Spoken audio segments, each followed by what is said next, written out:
नमस्कार, मैं श्वेता और आप देख रहे हैं द इंडिया मूव्स। अब केवल जोड़े ही ठहर सकेंगे ओयो होटलों में। आज हम आपको एक खास खबर के बारे में बताएंगे जो ओयो होटल से जुड़ी है। ओयो होटल ने हाल ही में चेक इन नीति में बड़ा बदलाव किया है। अब केवल शादीशुदा जोड़े ही ओयो होटल में ठहर सकते हैं, यानी अनमैरिड कपल्स को ओयो होटल्स में एंट्री नहीं मिलेगी। इस नियम की शुरुआत उत्तर प्रदेश के मेरठ शहर से की गई है। संभावना है कि इसे पूरे देश में लागू किया जा सकता है, लेकिन अभी इसे कंफर्म नहीं किया गया। इस फैसले ने कई सवाल उठाए हैं और हम आपको इस बदलाव के हर पहलू के बारे में विस्तार से बताएंगे। ओयो ने क्यों उठाया ये कदम? ओयो ने इस कदम को सुरक्षा और ग्राहकों की प्राइवेसी को ध्यान में रखते हुए उठाया है।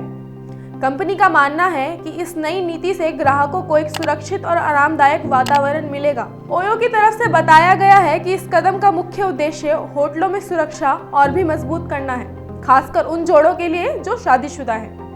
यह कदम कैसे होगा लागू? अब ओयो के होटलों में चेक इन के दौरान जोड़ों को अपनी शादीशुदा स्थिति साबित करनी होगी। इसके लिए दोनों व्यक्तियों को वैध पहचान पत्र और शादी का प्रमाण पत्र दिखाना होगा। इसका मतलब है कि केवल शादीशुदा जोड़े ही होटल में ठहर सकेंगे। अगर कोई व्यक्ति अविवाहित जोड़े के रूप में चेक इन करता है तो उसे ओयो होटल्स में प्रवेश नहीं मिलेगा।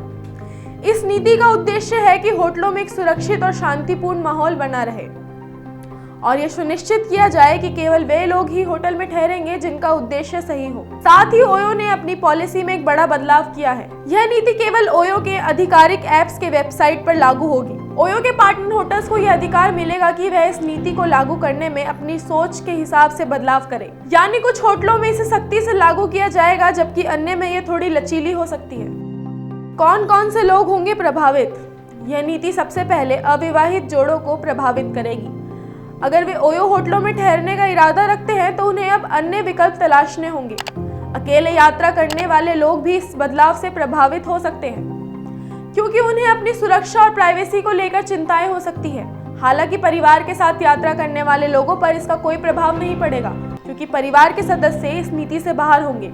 लेकिन अगर कोई अविवाहित जोड़ा परिवार के रूप में यात्रा करता है तो उसे इस नीति का पालन करना होगा।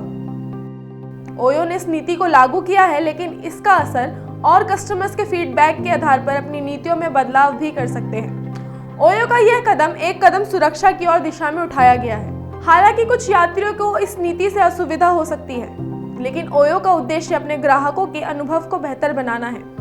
देखना होगा कि समय के साथ ओयो इस नीति में और क्या कुछ नया बदलाव करता है, ताकि इसे कंज्यूमर्स के लिए आसान बनाया जा सके।